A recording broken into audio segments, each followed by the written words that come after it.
Hi, my name is Megan Cassano, and for those of you who don't know me, I'm running for State Senate of District 36.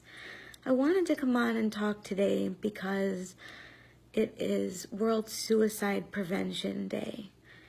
And I think after all that we've seen in the media lately with actors and actresses and designers and musicians, it's just kind of been an overload of overdosing and committing suicide, and I think everybody is sort of in like a state of shock.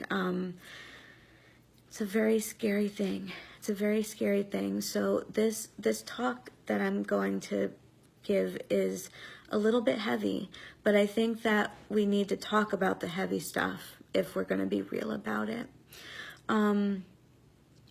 So stigma about people is like a stereotype or some kind of label that we put about people to keep dividing us from that which we don't understand or don't want to know about or what have you.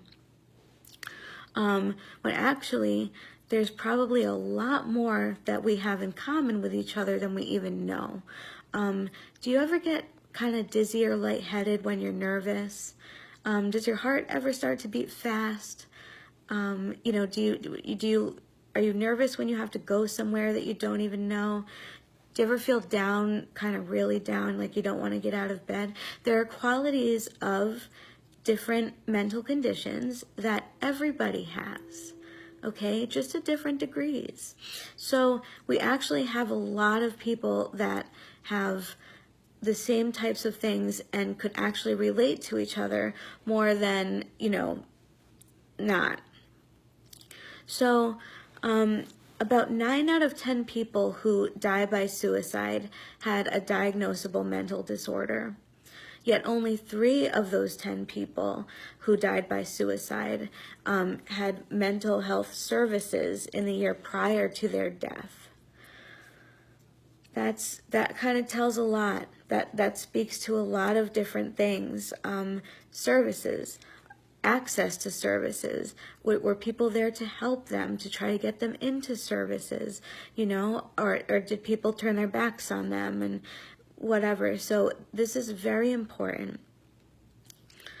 My basic concept for things, and this is included in with, trying to check out children in the school system to care for them appropriately when it comes to looking at bullying and potential trauma in them that we know and have seen can lead to shootings, school shootings. I don't have a cool little acronym for it, but it is education, early detection, communication, treatment, and follow-up. Okay, and it's the same thing for this, for people who are, it's noticed or said to someone or what have you about committing suicide. I received the information I'm about to tell you from suicide.org, which is a great website. I'm going to be posting it in the comments so that you can all go to it and see. It has all of the hotline numbers on the side and basically a ton of information that could be helpful to you, okay? You're going to hear some papers flipping this time because there were so many things. I literally didn't want to forget anything. So I'm going to go over some myths and some truths about suicide that you might not think about, but I want to talk to them again because it's important that we do. So one myth is that people who talk about suicide are just trying to get attention. No. Okay? They are not, may very well be contemplating suicide, but they are telling you because this is their last hope. Their last reach out for help, their last whatever. And any type of thing like that should be taken seriously. Okay, I'm going to talk a little bit more about this later. Suicide always occurs without signs. That's a myth. Okay, there are almost always warning signs. And you have to try to pay attention to them. Okay, when you see loved ones around you, you see people around you, they're almost always warning signs. Once people have decided to commit suicide, there is nothing you can do to stop them. No, that's not true at all. Suicide is preventable, okay? And that's one of the things that gets me the most. It's a preventable thing. And so yet so many people miss the signs. So many people don't know what they're looking for, don't know. And this is where the education component comes into what I was just speaking about, because education in terms of educating everybody just in suicide warning signs and what to do and how to behave and how to treat them and how, all of that, because this is how we help people from a young age. This is how we help lives, and so that people as they grow are followed up with, and they don't end up being suicidal anymore, you know, because they got treatment that they needed when they were young, early intervention. And most people, the fact is that they don't actually even want to die at all. They just want their pain to end. Okay, they are in so much physical or psychological or emotional pain that they just want that to end, not necessarily their life. So when you kind of put it to them that way, that might resonate, right? So another myth is suicide only strikes people of a certain race, gender, financial status, or age, and that's not true.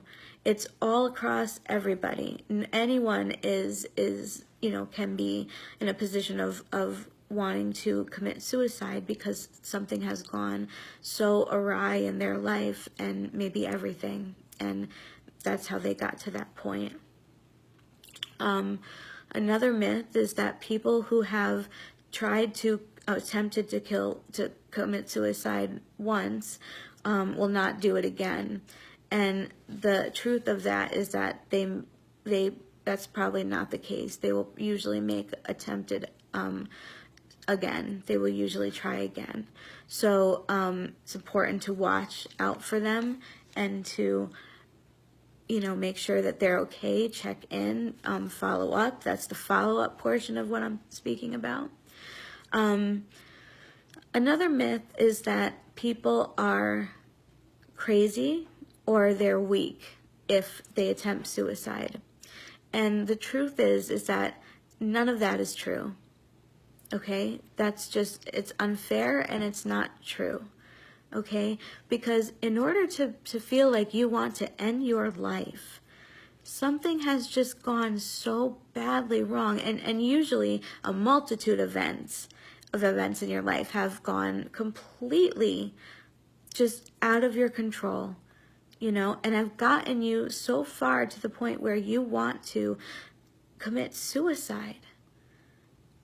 To carry those things around for so long, that's a burden that no one should have to deal with, you know, for so long without feeling like you had help, without feeling like you had anybody care about you, and then to get to the point where you literally want to end your life. Okay, so no, they're actually very strong people because they've dealt with what they've been carrying for so long. So no, not crazy and not weak. And in terms of their brain, they may usually have a chemical imbalance. So that's another thing that contribute to what's happening, is that there may be a little bit of rewiring or, you know, chemical issues in the brain, and that's why they have this going on as well. Not their fault, okay? Not their fault. Another myth is that you should never ask someone who is suicidal if they are thinking about committing suicide, or you know, how they would do it, or any of those things. That is not true. Okay? If you are with someone who has told you this, has told you that they're very depressed and that they just feel like they're hopeless, and you have an idea in your mind that they may be contemplating suicide, then you should ask them. You should say that to them outright. Are you thinking of killing yourself? Are you thinking of committing suicide? Because what that does is that it all of a sudden brings everything real right in that moment. And they then have to think to themselves like, oh my gosh, all these thoughts that were going on in my head, this whole time are finally real. They've come out. They're now like, oh my gosh, I have to answer to that. Do I really feel suicidal? Am I going to kill myself? Am I really going to do this? Do I know how? Okay, and it starts a conversation that may end with some relief to the person. This is how we go back to the person doesn't really want to die. They just want their pain to end, and that's a good point to share with them. But the thing is that at that point, when you find out that that person says that he or she, yes, wants to kill him or herself, you have to follow them around, and it is your responsibility to tell someone. Do not leave them alone. Don't let them go home by themselves. You have to tell, if it's in school, you have to tell a teacher or another adult that you trust, a counselor, whoever. You have to tell your parents, their parents, whomever. Okay? Even if you pinky swear promised you would never tell anyone. All right? And your friend may be mad at you. Okay, your friend may be mad at you, or whoever you're talking about. If it's your own child, they may be so mad at you if you try to get them into help, or if they end up having to be hospitalized, or anything like that. But the thing is that you'd rather them be mad than not there at all. Okay, and that's the blunt truth of it. All right, so it's heavy stuff. I know, but it's important. Another myth is that young people never think about suicide, which is kind of hand in hand what I'm just talking about. Actually, suicide is the third leading death for young people.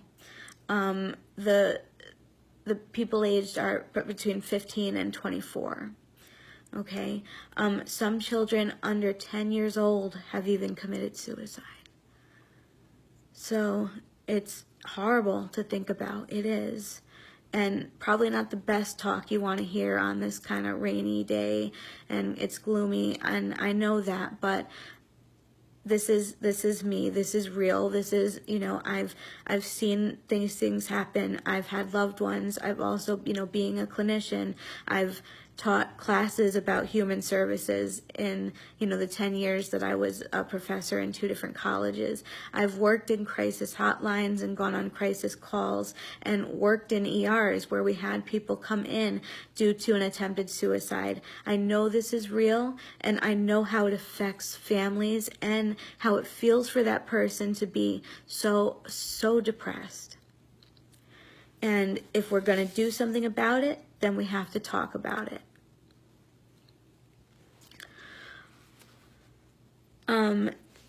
The last myth is that there is little correlation between drug and alcohol use and suicide.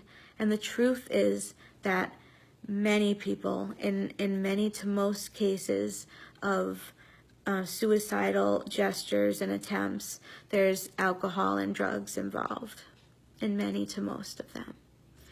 So it kind of sounds a little reminiscent of some of the stories that we're hearing from the people, some of the musicians who have passed away. And I don't want to judge or make speculation. That's not my job. I don't know what was going on through their minds or what happened those nights or what have you.